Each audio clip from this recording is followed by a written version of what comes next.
Hello बच्चों, now macro economics का unit number 2 चल रहा है बेटा हमारे साथ में, और जिसमें हम बेटा फिलिप्स कर्व पढ़ रहे हैं। तो बेटा लास्ट क्लास के अंदर मैंने आपको एक डेरिवेशन कराई थी जो एग्रीगेट सप्लाई से स्टार्ट हुई थी और एग्रीगेट सप्लाई से एक रिलेशन बन के कन्वर्ट होके आ गया था। That was inflation is equals to expected inflation minus का अल्फा यू टी, मतलब बेसिकली ये, और म्यू प्लस का जेड यानी मार्कअप प्लस का कैचुअल वेरिएबल। तो बेटा ये एक रिलेशन आया था, ठीक है। ये ए से ड्राइव्ड हुआ था, यानी एग्रीगेट सप्लाई से हमने स्टार्ट किया था, ठीक है बेटा। अब जरा समझना ध्यान से। अब बात आती है कि what is Phillips curve. Phillips curve, ठीक है बेटा, यानी derivation of Phillips curve. Phillips curve की डेरिवेशन क्या है बेटा, समझना ध्यान से। फिलिप्स कर्व की डेरिवेशन क्या होती है, फिर फिलिप्स कर्व एक्चुअली रिलेशनशिप क्या बताता है बच्चा। फिलिप्स कर्व जो है एक तरह से इनवर्स रिलेशनशिप बताता है, इनवर्स रिलेशनशिप बताता है बिटवीन। फिलिप्स कर्व एक तरह का इनवर्स रिलेशनशिप बताता है between inflation rate and unemployment rate. Inflation rate and unemployment rate, ठीक है बेटा। बेसिकली आप देखें, मैं आपको जस्ट एग्जांपल बता देता हूँ। This is unemployment and this is inflation, ठीक है बेटा। प्लीज इसको मत देखना, ये अलग चीज है। ये एक्सपेक्टेड इन्फ्लेशन है, बट हाँ ये एक तरह का ये फ्यूचर वैल्यू है। लेकिन आज की जो वैल्यू बेटा ये है ना, तो ये इन्फ्लेशन और ये अनएम्प्लॉयमेंट, इन दोनों के रिलेशनशिप को जो रिप्रेजेंट करता है उसे कहते हैं बेटा फिलिप्स कर्व। और इंटरेस्टिंग बात क्या होती है बेटा, वो इनवर्स रिलेशनशिप शो करता है। यदि बात समझ में आती है बेटा आप लोगों को मेरी अच्छे से। चलिए बेटा, एक यहाँ पे ना एक इंफॉर्मेशन और ऐड है फिलिप्स कर्व से रिलेटेड। क्या देखो, बेसिकली फिलिप्स कर्व एक बात और रिप्रेजेंट करता है, that is trade off between inflation and unemployment rate. अब आपका जो इसका मतलब क्या होता है, इन्फ्लेशन और अनएम्प्लॉयमेंट रेट, वही वाली बात है कि अगर आपको इन्फ्लेशन बढ़ा रहे हो तो आपको अनएम्प्लॉयमेंट रेट कम करना पड़ेगा, और अगर आपको इन्फ्लेशन कम कर रहे हो तो आपको अनएम्प्लॉयमेंट रेट बढ़ाना पड़ेगा। बेसिकली बेटा यहाँ पे इनवर्स रिलेशनशिप के इसका मतलब ट्रेड ऑफ बिटवीन बोथ है, ठीक है। चलिए एक बात हो गई। अब मेरी बात समझना ध्यान से बेटा, वो ये कि हमारी इकोनॉमी की इम्प्लीकेशन, पॉलिसी इम्प्लीकेशन क्या है। पॉलिसी इम्प्लीकेशन, ये क्यों कंसेप्ट इतना फेमस हुआ, फिलिप्स कर्व का ये कंसेप्ट, फिलिप्स का ये कंसेप्ट क्यों फेमस हुआ, मैं आपको बता देता हूँ। इन 1960 में A.W. फिलिप्स, अराउंड 1960 के आसपास में, उन्होंने रिलेशनशिप बनाया था। बेसिकली फिलिप्स ने उन्होंने बहुत सारी डिटेल दी थी। उस टाइम की बात करूँ तब ये चीज काफी फेमस हुई थी। अब पॉइंट ये है कि क्यों फेमस हुई थी। एक्चुअली इसकी पॉलिसी इंप्लीकेशन ये है कि कुछ इस Phillips according to A.W. Phillips यानी इकोनॉमिक्स, कि there is no any type of possibility where यहाँ पर बेटा आप इन्फ्लेशन एंड एम्प्लॉयमेंट रेट को साथ में कंट्रोल कर सको। यानी कुछ लोग कहते थे कि हमें महंगाई भी कम करनी है और बेरोजगारी भी कम करनी है। जस्ट कुछ पॉलिटिशियंस होते हैं, जब उनके इलेक्शन जीतना होता है, वो इन दोनों ही प्रॉब्लम का सोल्यूशन ऐसे निकालते हैं कि हम लोग रोजगार भी बहुत देंगे और महंगाई भी कम करेंगे। क्योंकि बेटा गरीब आदमी का यही वो होता है प्रॉब्लम, जो एक पॉलिटिशियन इन्हीं चीज के वादे करके मतलब अपने वोट्स ले लेता है। लेकिन एक इकोनॉमिक्स ने बताया कि it can not be possible and you can not reduce inflation, ठीक है, एंड अनएम्प्लॉयमेंट टुगेदर, ठीक है। You can not reduce inflation and unemployment rate together, ठीक है बेटा। साथ में आप कभी भी इनको कंट्रोल नहीं कर सकते, ना दोनों को बढ़ा सकते, ना दोनों को बेटा आप इनको कम कर सकते। इसका मतलब क्या है, अगर इस economy wants to decrease unemployment तो they have to face higher inflation rate, ठीक है। अगर वो अनएम्प्लॉयमेंट रेट को कम करना चाहती है, कम कर रही है, तो उन्हें बेटा एक हाई इन्फ्लेशन रेट फेस करना पड़ेगा। और अगर वो इन्फ्लेशन को कम करना चाहती है तो एक हाई अनएम्प्लॉयमेंट रेट फेस करना पड़ेगा। अब कुछ इकोनॉमिस्ट इसके फेवर में इसके अगेंस्ट ऐसे हुए कि फिलिप्स कर्व एक ऐसा कर्व है जो ये बताता है कि हम अपनी इकोनॉमी के अंदर खुद लोगों को बेरोजगार करेंगे। क्यों? अगर इकोनॉमी का ऑब्जेक्टिव है कि इन्फ्लेशन घटाओ, if economy's objective is to reduce inflation, then they have to increase the inflation unemployment rate। तो बेसिकली यार ये तो बड़ी अजीब सी बात है कि इन्फ्लेशन कम करने के लिए अनएम्प्लॉयमेंट रेट बढ़ाया जा रहा है, यानी खुद लोगों को बेरोजगार किया जा रहा है। और अगर लोगों का बेरोजगारी खत्म कर रहे हैं तो खुद इन्फ्लेशन बढ़ा रहे हैं, यानी इकोनॉमी कहीं ना कहीं फंसेगी जरूर। और एंड ऑफ द डे गालियां पड़नी जरूर है इकोनॉमिक्स को या उस गवर्नमेंट को, ठीक है बेटा, क्योंकि गवर्नमेंट हर किसी को सेटिस्फाई नहीं कर सकती। तो द पॉइंट इज दैट कि फिलिप्स कर्व इसलिए फेमस हुआ था क्योंकि इन्होंने बहुत लॉजिकल बातें करी थी, ठीक है बेटा। नाउ अब बेटा एक छोटा सा नोट लिख लेना, ठीक है, लिखिएगा बेटा, ये इंट्रोडक्शन ऑफ फिलिप्स कर्व में इसे क्या आगे लिखना बेटा, इसे क्या आगे, Phillips curve explains the relationship between inflation rate and unemployment rate, ठीक है बेटा। मैं रिपीट कर देता हूं, Phillips curve explains the relationship between inflation rate and unemployment rate, ठीक है, फुल स्टॉप। नेक्स्ट लाइन लिखना, according to it, there is an inverse relationship between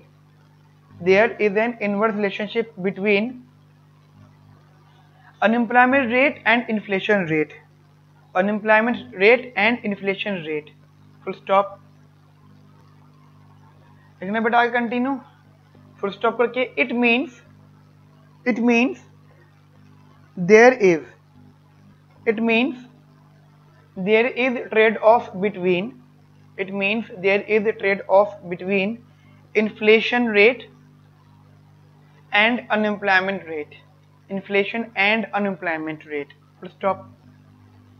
The policy implication is that an economy cannot reduce inflation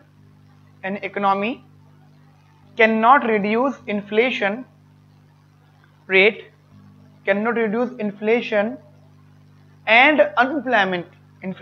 and unemployment rate together, full stop। If unemployment rate decreases, then economy must accept higher inflation, full stop। On the other hand,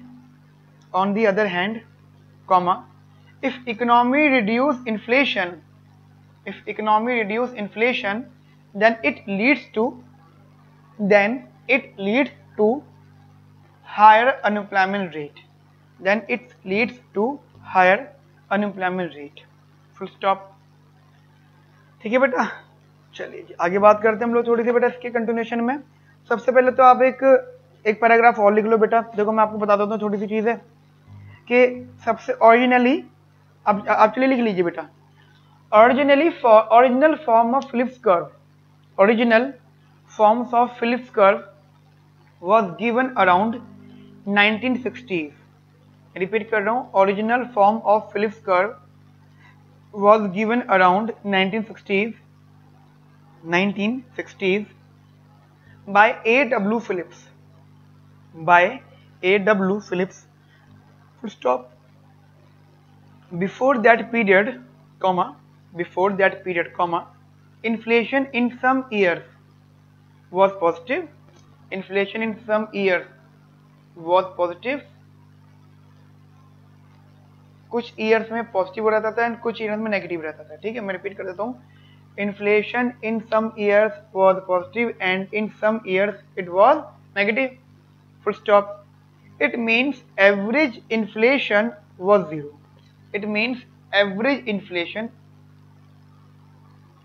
zero, ठीक है, full stop. With average inflation, repeat कर रहा हूं, with average inflation equals to 0 with average inflation which is equals to 0, comma, it was responsible for wage setters to assume that expected inflation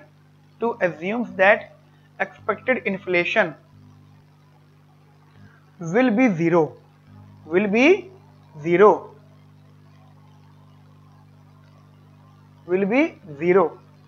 ठीक है बेटा, that means मैं ये कह रहा हूं will be 0. ठीक है, therefore relation between inflation rate and unemployment rate can be written as, मैं रिपीट करता हूं, therefore inflation rate and unemployment rate can be written as this. लिख लेना बेटा,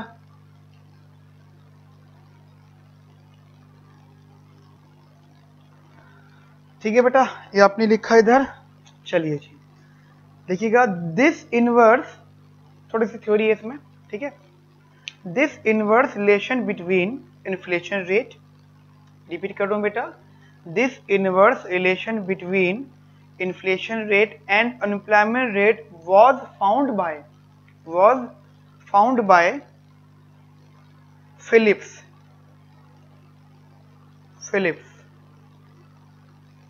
for UK, मतलब यूके के लिए पहले फाउंड किया था, and it was found by Solow and Samuelson for USA. तो समझना मेरी बात को ध्यान से कि बाय फिलिप्स ने इसको जो मतलब इस रिलेशनशिप को सॉल्व किया था वो यूके के लिए सॉल्व किया था, एंड सोलो एंड सैमुएल्सन, ठीक है बेटा, उन लोगों ने यूएसए के लिए सॉल्व किया था. ठीक है बेटा, थोड़ी सी इंपॉर्टेंट थ्योरी है. नेक्स्ट लाइन में लिखना, नेक्स्ट लाइन में given expected price level, comma, workers take to be last year's price level. मैं रिपीट कर रहा हूं, given expected price level, comma, workers take to be last year's price level, comma, lower unemployment rate leads to higher nominal wage. Repeat कर रहा हूं बेटा, lower unemployment rate leads to higher nominal wage, comma, which leads to higher cost and therefore higher price level. ठीक है बेटा, मैं repeat कर रहा हूं, and therefore higher price level, full stop. But with higher price level, workers demand higher nominal wage. Full stop. This entire mechanism is known as, is called wage price spiral. क्या बेटा, wage price spiral. ठीक है बेटा, veg price spiral. क्या मैं बता देता हूँ, तो बेटा एक्सपेक्टेड इन्फ्लेशन तो गिवन मान लो, ठीक है, उन्हें तो चेंज मत करो.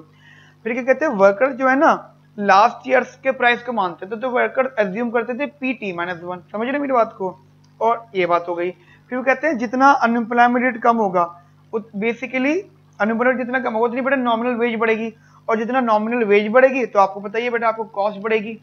समझे मेरी बात को, कॉस्ट बढ़ेगी, और जैसे बेटा कॉस्ट बढ़ेगी वैसे बेटा आपका प्राइस बढ़ जाएगा. And but with higher price, obviously बात है ये आपका प्राइस बढ़ जाएगा, लेकिन बेटा जब प्राइस हाई होता है मार्केट के अंदर, बेसिकली प्राइस हाई होता है, तो वर्कर्स को पता होता है कि वो जो चीज बेच रहे हो महंगी है, तो बेटा वो फिर से जो है वेज हाई मांगते हैं. इसका मतलब क्या है, वेज हाई हुई, कॉस्ट बढ़ी, फिर प्राइस हाई हुआ, फिर से उन्होंने वेज हाई करी, फिर मतलब basically this is known as wage price spiral. ठीक है बेटा, इसी को कहते हैं wage price spiral. Got it. Next line में लिखिएगा बेटा, according to original Phillips curve, comma, there is no such thing as natural rate of unemployment.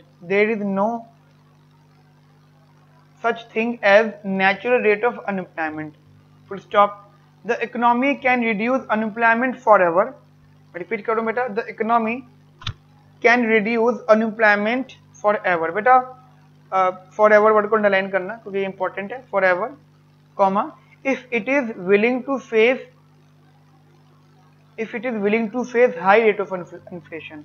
मतलब अनएम्प्लॉयमेंट खूब कम कर सकते हैं हमेशा के लिए, लेकिन उसके रिजल्ट निकलेगा इन्फ्लेशन रेट हाई होगा, तो कोई बात नहीं। अब जैसे छोटा सा एग्जाम्पल है, आप सेमेस्टर 2 में था, आपने एक बार पढ़ा था कि एक बार वर्ल्ड में हाइपर इन्फ्लेशन हुआ था।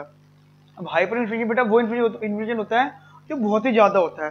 तो सोचो जब इकोनॉमी में बहुत ही ज्यादा इन्फ्लेशन होगा तो अनएम्प्लॉयमेंट कितना होगा, बहुत ही कम, बहुत ही जीरो के बराबर।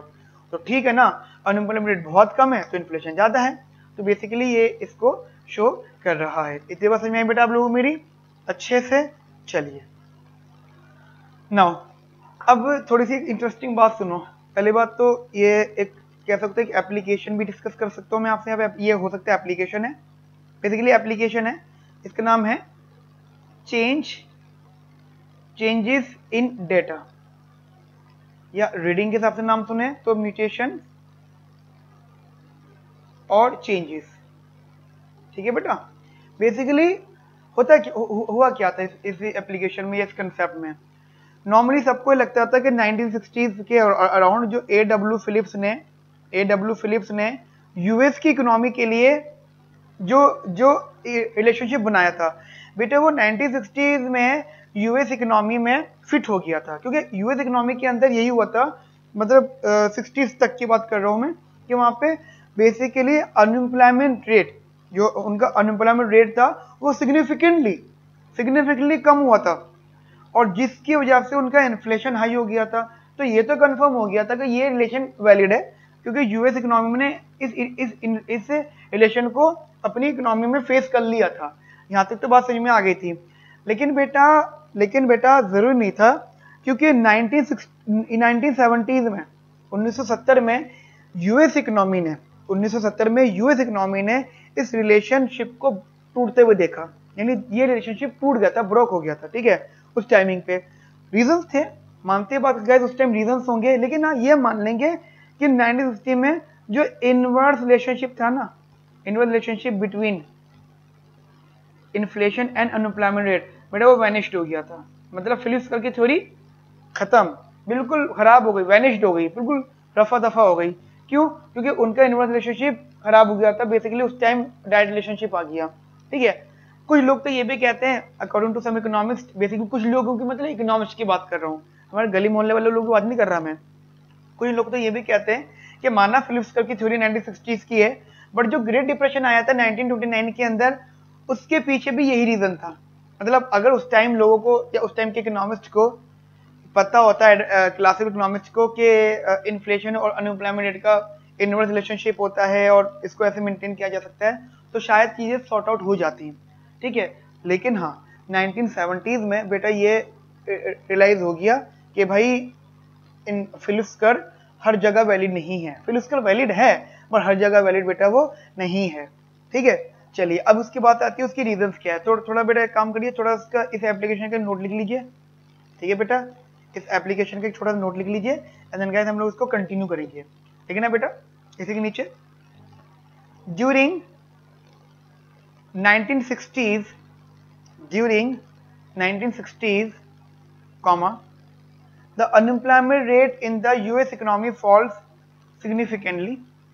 मैं रिपीट कर रहा हूँ बेटा, during 1960s, comma, the unemployment rate in the US economy falls significantly and inflation rate increased. Full stop. So US economy was moving along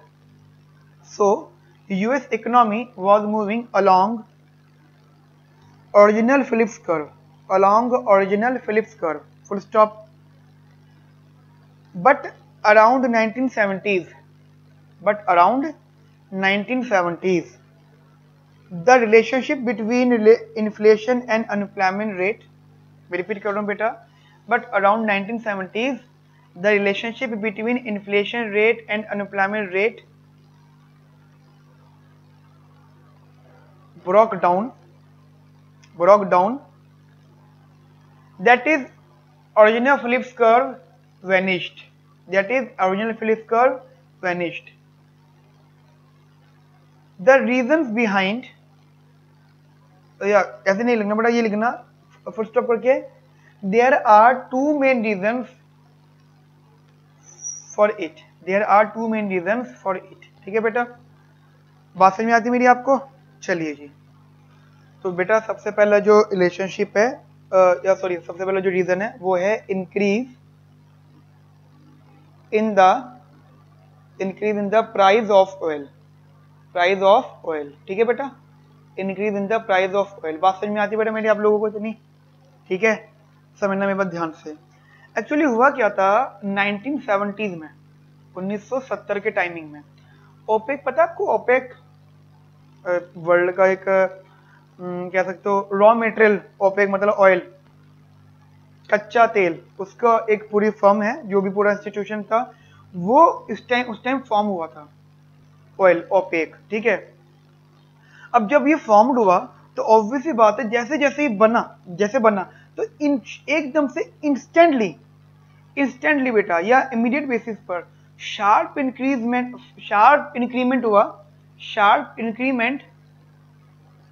in oil prices. ठीक है बेटा, ऑयल के प्राइसेस में एकदम से इंक्रीमेंट हुआ, क्योंकि बेटा देखो ऐसा हुआ था ना कि जैसे ही ओपेक आया तो कुछ ना कुछ इकोनॉमी के अंदर चीजें इम्बैलेंस हुई, इधर हुई, ट्रेड बढ़ा, इंपोर्ट हुआ, एक्सपोर्ट हुआ, मल्टीपल चीजें हुई, क्योंकि फिर डिमांड बढ़ी ऑयल की, पता लग गया भाई एक फर्म है बेच रही है, मल्टीपल इश्यूज से बेटा बेसिकली प्राइस बढ़ गया.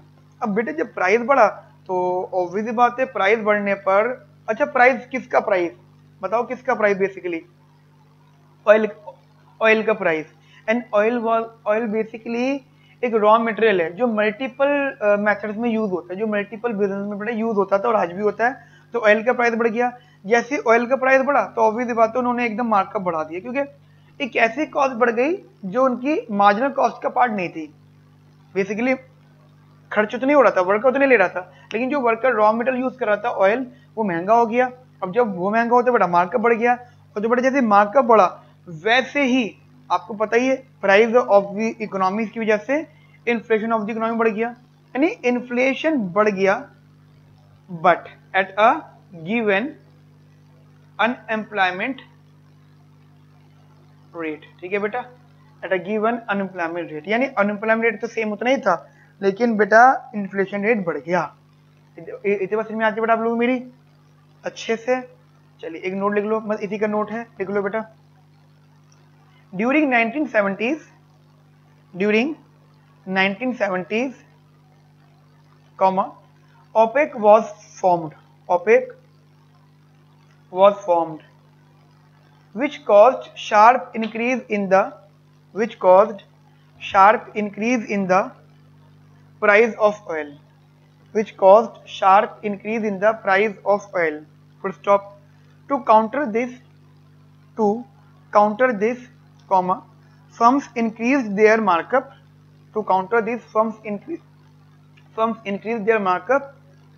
comma which leads to increase in inflation, rate and increase in inflation rate at the given unemployment rate, Got it बेटा? आगे बात करें, अगला पॉइंट लिखना बेटा कंसिस्टेंट एंड परसिस्टेंट इन्फ्लेशन. ठीक है बेटा, कंसिस्टेंट एंड परसिस्टेंट इन्फ्लेशन, ये लिखा आप लोगों ने. नाउ कंसिस्टेंट का मतलब था बेटा, जैसे हम बात करने के 1970s में, बेसिकली 1970 में.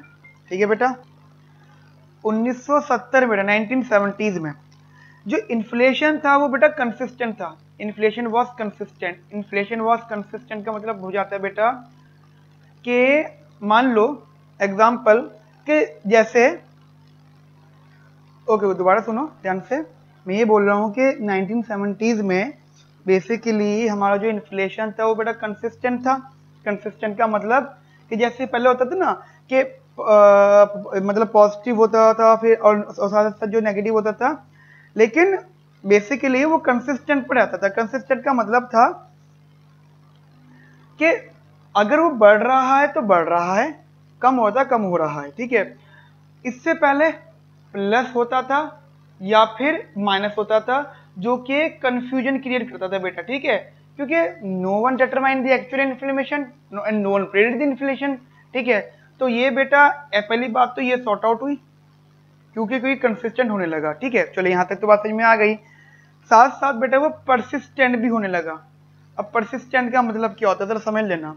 परसिस्टेंट का मतलब होता है बेटा कि जो उस टाइम वर्कर्स थे या कोई भी थे ना, सेटर्स वगैरह, वो पुराने इन्फ्लेशन के पॉइंट ऑफ व्यू से आज के प्राइस, यानी बेसिकली पुराने प्राइस को आज के प्राइस से जज करते थे और फ्यूचर के प्राइस को आज से कंपेयर करते थे।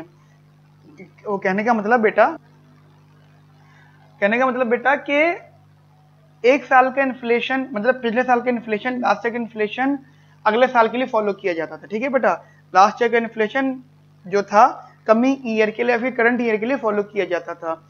और बेसिकली जो वर्कर्स थे, अब अगर एक बात बताओ, अगर workers expected inflation, basically inflation change होगा तो क्या पता ना, अगर हम परसिस्टेंट हैं, यानी हम मान के चल रहे हैं कि आज का जो प्राइस है वो रिलेटेड है विद लास्ट ईयर प्राइस, समझ रहे हो मेरी बात को। आज का जो प्राइस है वो रिलेटेड है लास्ट ईयर प्राइस, तो इसका मतलब आज का जो इन्फ्लेशन है वो रिलेटेड होगा लास्ट ईयर इन्फ्लेशन, यानी कुछ ना कुछ तो कनेक्टिविटी हम लोग रखेंगे। इसका मतलब अगर ये चीज रिलेटेड हो गई तो फिर हम ये भी नहीं कह सकते कि expected inflation of this value, basically expected inflation जो हमने मान कर चला था, एक्सपेक्टेड इन्फ्लेशन बेटा क्या वो जीरो मानेंगे हम लोग, क्योंकि हमने पहले तक क्या मानते थे उसको जीरो, बट गाइज अब उसको हम जीरो नहीं मानेंगे, नॉट पॉसिबल, ठीक है बच्चा।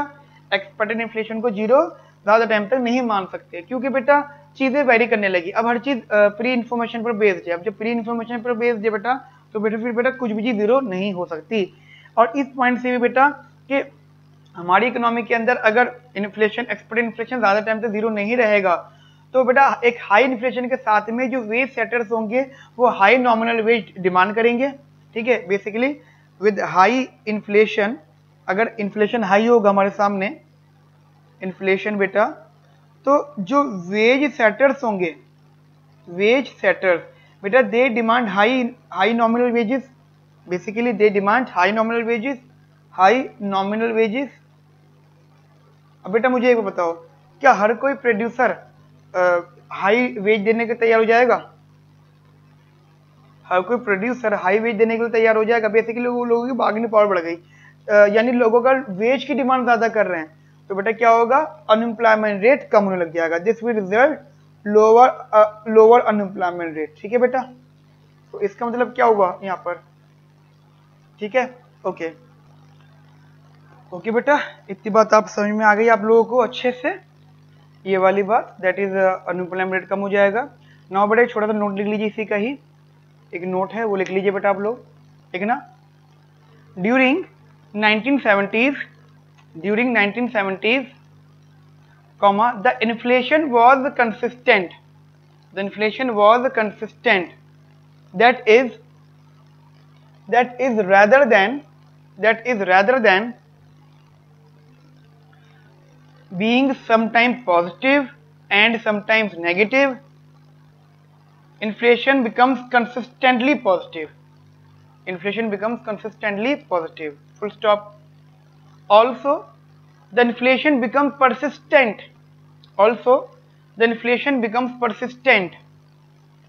which means high inflation of 1 year become more likely to be followed by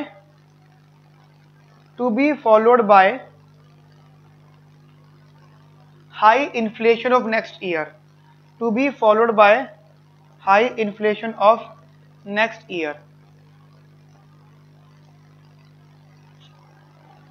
ठीक है बेटा, to be followed by high inflation of next year, ठीक है, full stop. The persistence of the inflation. The persistence of the inflation leads workers and firms to revise the way they formed their expectations. Repeat कर रहा हूँ. The persistence of the inflation lead workers and firms to revise the way they formed their expectations. Full stop. Now expected inflation was no longer zero. Now expected inflation was no longer zero. Full stop. So higher nominal wage. So with high inflation rate. So with high inflation rate, comma, wage setters would demand higher nominal wage. Wage setters would demand higher nominal wage, which may leads to high rate of inflation, high rate of unemployment rate या high rate of unemployment. ठीक है बेटा, इतनी बात समझ में आती है बेटा आप लोगों को अच्छे से. सो बेटा हमारा ये कंसेप्ट हो गया इधर. ओके, अब बेटा इसके अंदर फिर बच्चा है हमारा फिलिप्स का मॉडिफाइड फिलिप्स का बच्चा है. उसके बाद हमारा बच्चा है वेज इंडेक्स सेक्शन. तो वो बेटा हम लोग नेक्स्ट सेशन में करेंगे. बेसिकली मैं क्लास की जो है लेंथ थोड़ी छोटी रख रहा हूँ क्योंकि आप एक ही टॉपिक अच्छे से पढ़ो. ठीक है बेटा. ओके, थैंक यू बेटा. Have a nice day.